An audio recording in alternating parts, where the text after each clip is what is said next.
Bonjour, aujourd'hui on va profiter du changement disque plaquette de cette voiture pour également changer les amortisseurs avant.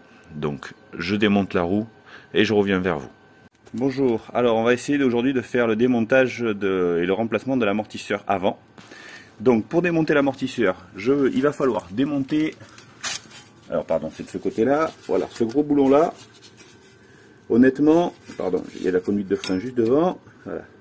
Ce gros boulon là, il va falloir le sortir à la clé choc, hein. Ça c'est quasi obligatoire. Le boulon de billette de barstab à dévisser avec une empreinte torx au milieu. Après, on va, avant de démonter en haut, venir prendre appui ici sans écraser le câble de l'ABS.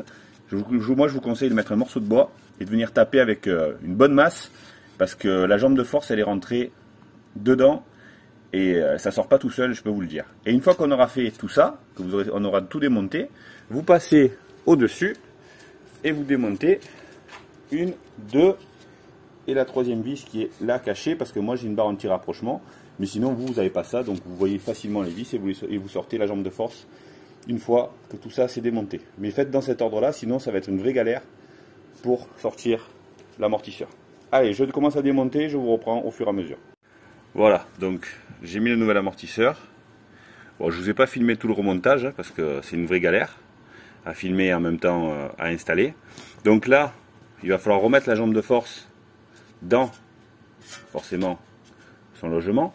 Donc je vous invite à placer un cric dessous, et pour éviter de vous faire mal, mettez toujours un petit taquet de bois. Moi j'ai mis un morceau de bois et deux plaquettes, pour petit à petit compenser la hauteur que vous allez prendre. Si jamais ça se défait, ce qui est rare, au moins vous avez quelque chose qui vous sécurise au niveau de ça. Allez, moi je finis mon remontage et je vous montre une fois que c'est terminé. Voilà, l'amortisseur est en place. Vous aurez pris soin de remettre la conduite de frein, bien évidemment, hein. Ça paraît logique, mais bon, mieux le mettre.